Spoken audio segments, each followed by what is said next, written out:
जनवरी 2014 का महीना शुरू हो गया है दोस्तों और ज़बरदस्त ठंड पड़ रही है और ये ग्रोइंग सीज़न है गुलाब के पौधों के लिए। बहुत अच्छी ग्रोथ होती है इस मौसम में गुलाब के पौधे की, और बड्स भी ग्रोथ होती हैं और फ्लावर्स भी ग्रो होते हैं। तो कुछ ऐसी चीज़ें मैं आपको गुलाब के पौधे में बताऊंगा जो अगर आप सर्दियों में फॉलो करेंगे तो आपका प्लांट बहुत अच्छी तरीके से ग्रोथ करेगा, लंबे समय तक चलेगा और फ्लावरिंग भी काफ़ी अच्छी होगी।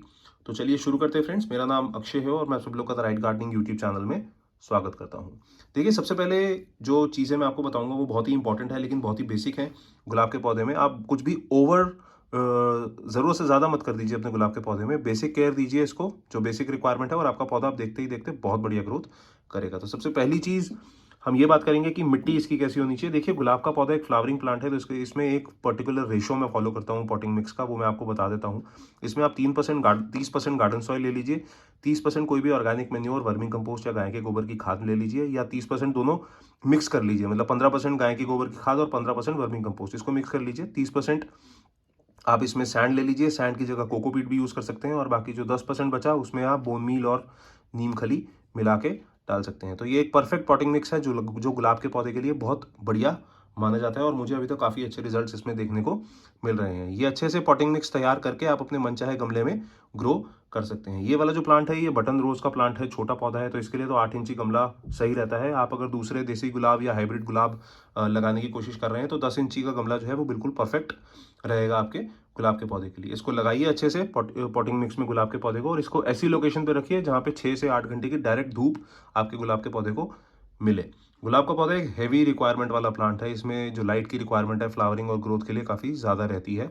तो इसलिए कोशिश करिए इसको 6 से 8 घंटे की धूप तो मिले ही मिले, अगर आप चाहते हैं काफ़ी हैवी फ्लावरिंग इस पौधे में हो। अगर इतनी धूप आपके घर में नहीं आती है तो कोशिश करिए कम से कम 2 से 3 घंटे की धूप इसको मिले, ताकि बेसिक सर्वाइवल और नॉर्मल बड और फ्लावर ग्रोथ प्लांट में हो सके। अब बात कर लेते हैं इसकी वाटरिंग के बारे में। देखिए, वाटरिंग जब कभी भी आप प्लांट में करेंगे अपने गुलाब के पौधे में तो आप उसमें डीप वाटरिंग करेंगे, उसमें शैलो वाटरिंग करने की कोई ज़रूरत नहीं है। शैलो वाटरिंग से मेरा क्या मतलब है, रोज़ लोग क्या करते हैं, थोड़ा थोड़ा पानी ऊपर से प्लांट में दे दिया और ऊपर से स्प्रे कर दिया और देखा सोचा कि भाई प्लांट की जो वाटरिंग रिक्वायरमेंट है वो पूरी हो गई। आपने ये देखा होगा कि ये जो गमले का 1 से 1.5 इंच हिस्सा ऊपर जो है ये मैंने खाली छोड़ा हुआ है। ये मैंने इसलिए खाली छोड़ा हुआ है क्योंकि एक तो जनरल मेंटेनेंस हो जाती है प्लांट की, दूसरी जब कभी भी मैं पानी देता हूँ तो ये सारी की सारी जगह में पानी से भर देता हूँ गुलाब में।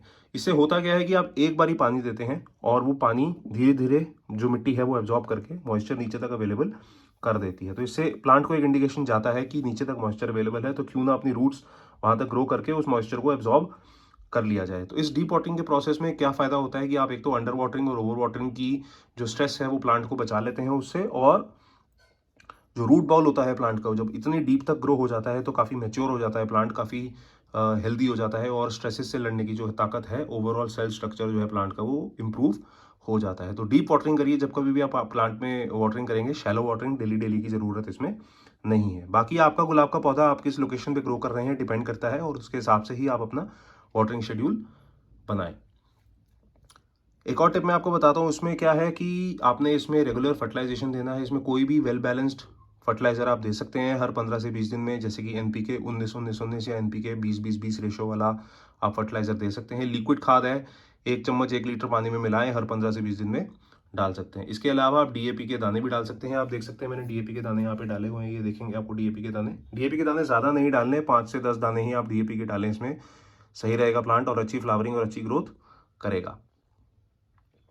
हर 15 से 20 दिन में कर सकते हैं, लेकिन ओवरडू डीएपी को मत करिए क्योंकि डीएपी एक काफ़ी स्ट्रॉन्ग खाद है और जड़ों को जला भी सकती है और पौधे को मार भी सकती है। तो एक फर्टिलाइजेशन शेड्यूल बनाएं, और हर 2 से 3 महीने में एक ऑर्गेनिक ग्रैनुलर खाद भी डाल सकते हैं, जैसे कि वर्मिंग कंपोस्ट या गाय के गोबर की खाद। वो सिर्फ आपने ग्रोइंग सीजन में डालना है या जब चेंज ऑफ सीजन होता है तब डालना है। जैसे सर्दियां शुरू होने से पहले डाल दीजिए, सितंबर या अक्टूबर के आसपास डाल दीजिए, या गर्मियां शुरू होने से पहले डाल दीजिए, फरवरी के आसपास या मार्च के आसपास।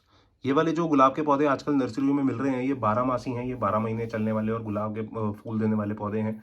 सर्दियों में इनकी ग्रोथ थोड़ी ज़्यादा बढ़ जाती है। ये हाइब्रिड प्लांट्स होते हैं। आजकल देसी पौधे जो हैं गुलाब के कम मिलते हैं नर्सरियों में। अगर आप खुद उगा रहे हैं तो अलग बात है, लेकिन नर्सरियों में ज़्यादा से ज़्यादा हाइब्रिड प्लांट्स मिलते हैं और 12 महीने ही फ्लावरिंग देने के काबिल होते हैं। अगली टिप मैं आपको बताता हूँ वो है रेगुलरली प्रूनिंग की। देखिए, हार्ड प्रूनिंग की जो रिक्वायरमेंट होती है वो तो जैसा कि मैंने बताया सीज़न चेंज होने से पहले होती है। जैसे अब इसमें गर्मियाँ आ जाएँगी तो गर्मियों में थोड़ा-सा प्लांट ये शुरू-शुरू में डोरमेंसी में जाता है। तो मार्च के आस-पास अब इसमें थोड़ी-सी हार्ड प्रूनिंग करूँगा मैं, जैसे यहाँ और यहाँ डीप कट्स लगा दूँगा। अभी जैसे सर्दियाँ शुरू हुई थी तो मैंने ऊपर-ऊपर से थोड़ी-सी छँटाई कर दी थी इसकी, ताकि वहीं से नई ब्रांच ग्रोथ हो, और जितनी ब्रांचेस निकलेंगी उतनी ही बड ग्रोथ होगी और उतनी ही फ्लावर ग्रोथ होगी आपके गुलाब के पौधे के बारे में। तो रेगुलरली प्रूनिंग करते रहिए, जो डेड ग्रोथ है वो हटाते रहिए, जो मुरझाए हुए पौधे हैं, जो जो मुरझाए हुए फ्लावर्स हैं सॉरी, वो आप डेड हेड करते रहिए, जो इन्फेक्टेड पत्तियाँ हैं उनको हटाते रहिए, इन्फेक्टेड ब्रांचेज़ हैं उनको काटते रहिए। ये एक बेसिक मेंटेनेंस अपने गुलाब के पौधे की करते रहिए, ताकि किसी भी तरीके की बीमारियों का अटैक इस पे ना हो और आपका प्लांट पूरा मौसम, पूरा साल अच्छा हेल्दी ग्रो करता रहे। अब इसमें जितने भी कीड़े-मकोड़ों का अटैक होता है, जैसे कि स्पाइडर बाइट्स और मीलीबग्स का अटैक, एफिड्स का अटैक काफ़ी फ्रीक्वेंट होता है। एफिड्स का अटैक आपको यहाँ मिलेगा, पत्तियों के पीछे व्हाइट-व्हाइट स्पॉट्स हो जाते हैं।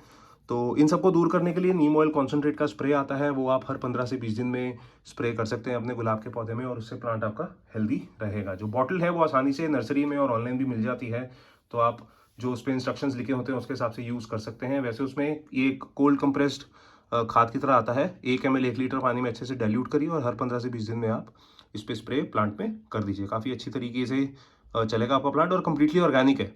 किसी तरीके का नुकसान आपके पौधे में नहीं होगा। मैं खुद यूज़ करता हूँ इस पौधे में, इसलिए आपको रिकमेंड भी कर रहा हूँ। तो ये बेसिक चीज़ें हैं जो मैंने आपको गुलाब के पौधे में बताई, जो अगर आप विंटर्स के मौसम में फॉलो करोगे तो बहुत अच्छी तरीके से ग्रोथ आपके प्लांट में होगी। फिर भी इसके अलावा अगर कुछ सवाल है, कुछ कन्फ्यूजन है, कुछ पूछना चाहते हैं आप गुलाब के पौधे के बारे में, तो प्लीज़ मुझे कमेंट करके बताइए, मैं आपको उसका जवाब दूँगा। और अगर आपको ये वीडियो अच्छी लगी तो प्लीज़ लाइक, कमेंट, शेयर ज़रूर कर दीजिए, और आपके बाकी दोस्तों के साथ भी इस वीडियो को शेयर करिए, ताकि वो भी विंटर्स में अपने गुलाब के पौधों का अच्छा से ध्यान रख सकें। और अगर आप मेरे चैनल पे पहली बार आए हैं तो प्लीज़ सब्सक्राइब का बटन दबाना ना भूलें, ताकि रेगुलरली ऐसे ही पौधों के अपडेट्स मैं आपको लाके देता रहूँ। तब तक के लिए अपना बहुत सारा ध्यान रखिए friends. Thank you. Good bye.